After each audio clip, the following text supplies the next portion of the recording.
Do you own or rent your home? Sure you do, and I'll bet it can be hard work. You know what's easy? Bundling policies with Geico. Geico makes it easy to bundle your homeowner's or renter's insurance along with your auto policy. It's a good thing, too, because you already have so much to do around your home. Go to geico.com, get a quote, and see how much you could save. It's Geico Easy. Visit geico.com today. That's geico.com.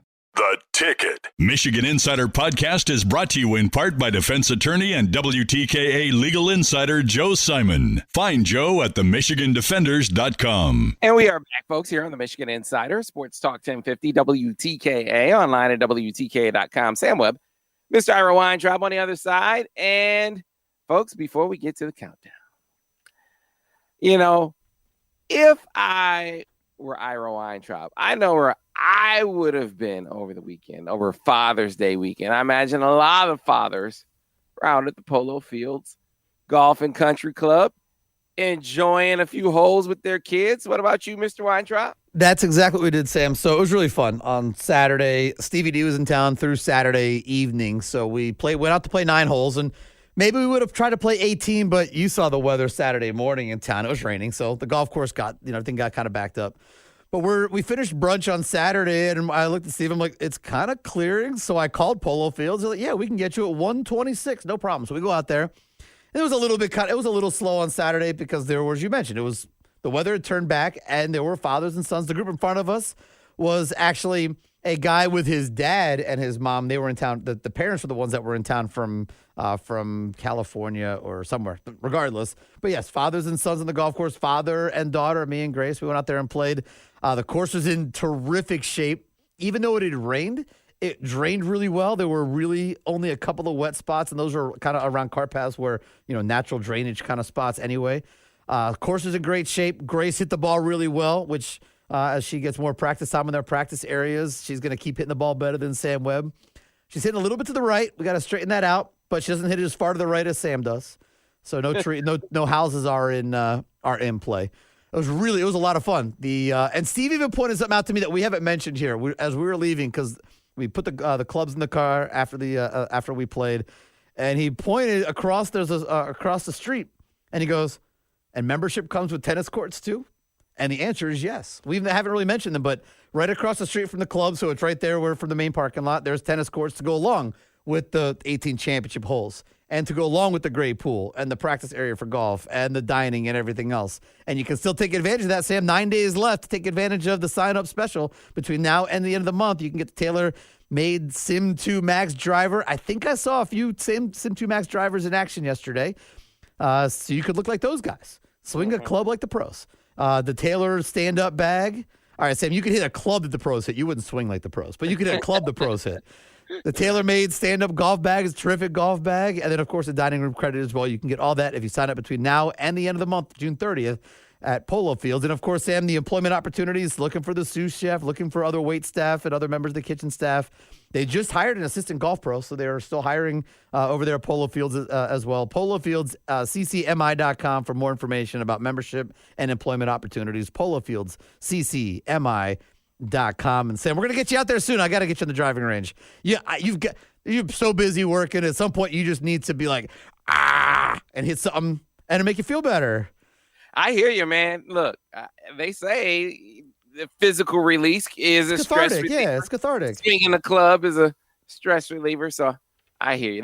That's of course when you hit it straight. When you don't hit it, I imagine you hit it at someone's house. That can be a little stressful, but they should prepare. They should prepare for people like me to show up to the golf course, right? You have a house, and someone like me is showing up. You have shatterproof glass. So the driving range has trees that protect the houses that are across the street on the side. There's really no houses that should be in play, but I mean, Sam, after yesterday, I've seen everything. Yesterday, Sam, a ball hit the ground, cart path, bounced back up, and stayed in the tree. So anything's possible, right? You could clear through a tree and never touch it, even though you never know. You really never know. It's remarkable. So, Sam, you ready for the countdown? Let's get it. All right, so before we can actually get to today, how about a couple of players that are on the roster that aren't for today? Because there's no guys that wear the roster number for today. So I'll get to the alumni guys You know what? Let's get the alumni guys now, and then we'll catch up. We'll do it this way. We'll get the alumni guys first, because today, Sam, as we get to the countdown to the Michigan football season, the countdown is brought to you by our friends at Lewis Jewelers, your watch store, proud partner of Michigan Athletics and Sports Talk 1050 WTK The Ticket. We are 75 days away until the start of the Michigan football season. We have no current number 75s on the roster. There are 2 former 75s I will briefly mention, and then we will catch up with the guys that represented the last couple days of our countdown that are currently on the roster. We are 75 Bill Yearby days away until the start of the Michigan football season. Bill Yearby was born July 24th, 1944.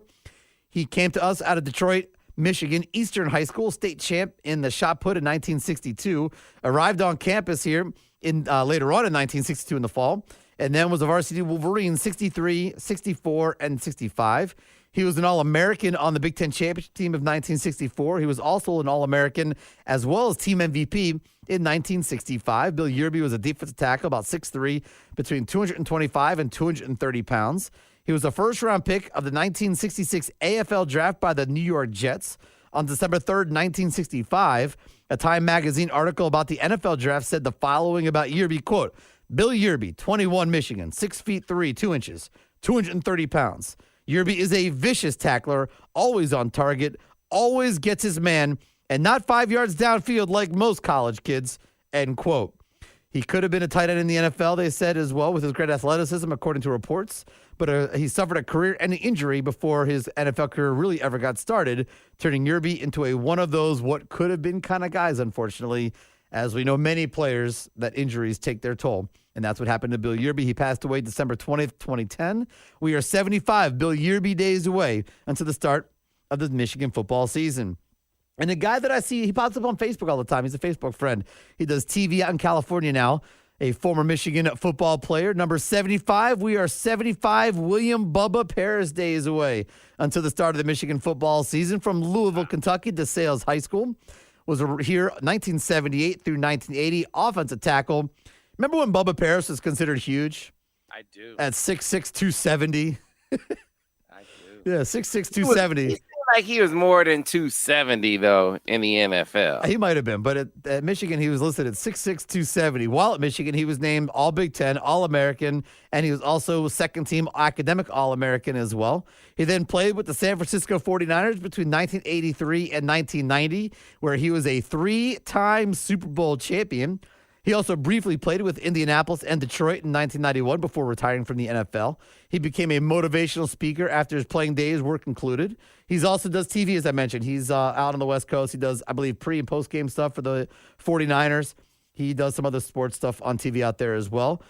His wife, Lynn, they have 6 kids, including twin daughters who play or played in the WNBA. His daughter, Courtney, was an All-American at Oklahoma. His and their daughter Ashley was a big contributor there at Oklahoma as well. Do you remember Courtney Paris at Oklahoma? She was, I mean, obviously All-American. She was big time, Sam. She was a big time player.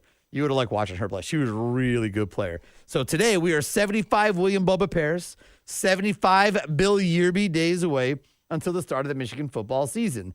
But Sam, there are now a couple of guys that we jumped over. So on Friday, we were at 78, and we briefly mentioned a walk-on lineman from Seattle. But then we skipped over Saturday, number 77, and Sunday, yesterday, number 76. Saturday, 77 belongs to a junior offensive lineman from Crystal Lake, Illinois, Crystal Lake High School, 6'6", 327 pounds.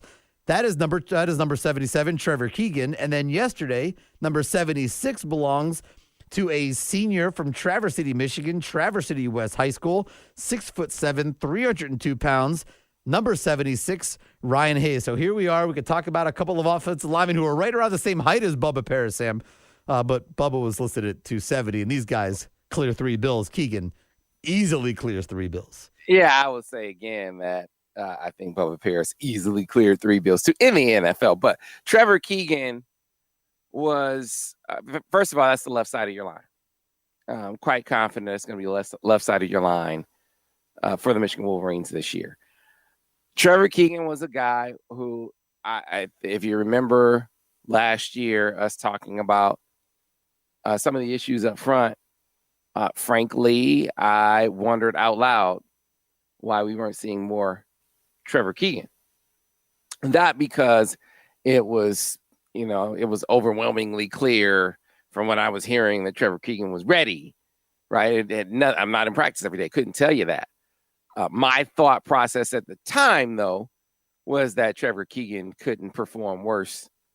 I mean, that the drop-off wouldn't have been significant enough not to go young at that point, because Michigan was really struggling at his position at the time, at the left guard position at the time.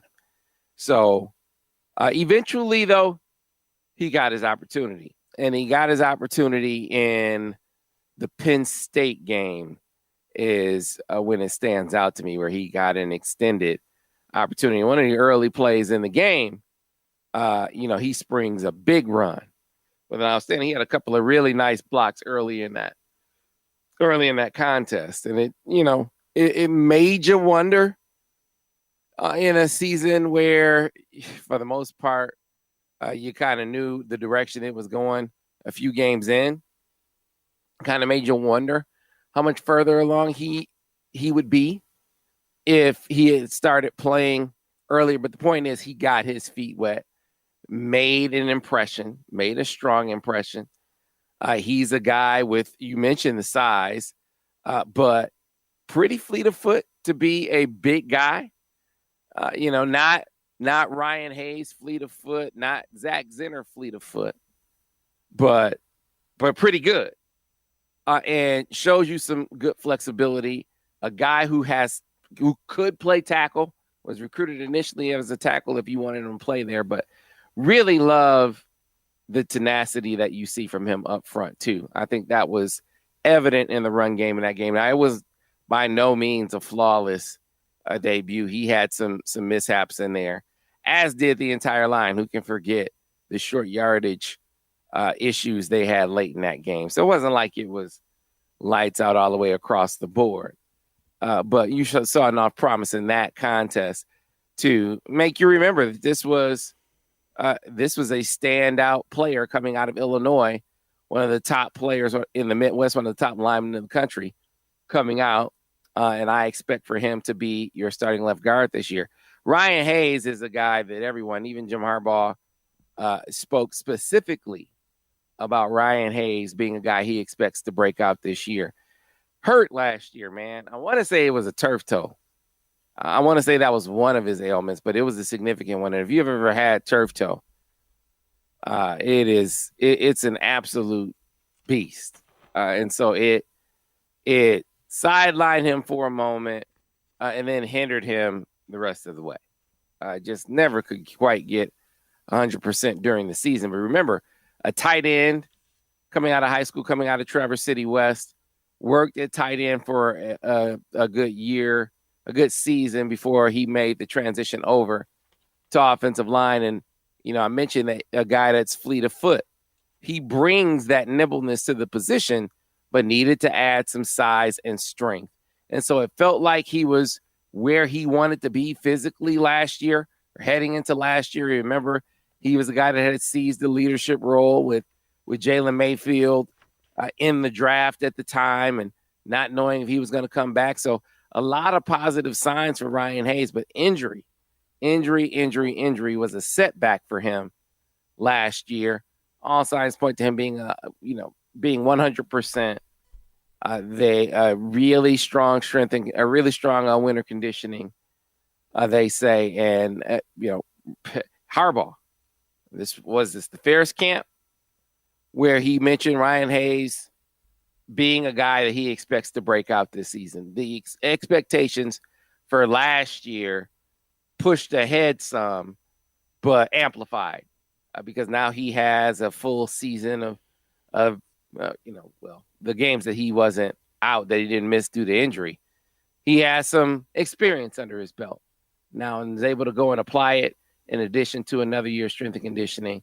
Ryan Hayes, your starting left tackle this season. Saying we are now 75 William Bubba pairs, 75 Bill Yearby days away into the start of the Michigan football season. The countdown to the Michigan football season is brought to you by Lewis Jewelers, your watch store, proud partner of Michigan Athletics and Sports Talk 1050, WTK the Ticket. And Sam, I checked.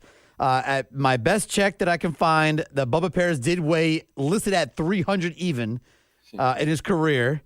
So but we also, I found that, but also we got a Twitter question. Jimmy Whitner wants to know, and so Inquiring Minds wants to know, is Sam better at golf or tennis? Tennis for sure. I actually won a tennis award as a kid. I didn't stay with it, but yeah, there's no question. there's no question. Well, I don't know that I would have as much. Well, I know I wouldn't have as much court coverage as I did back in that day. But you have more court coverage today than you would, say, 2 weeks ago. There's no question about that too, Mr. Weintraub. But I grew up as a kid. You know who they would hold up? You remember the Michigan fans remember the name Malavia Washington? Of course. Yeah.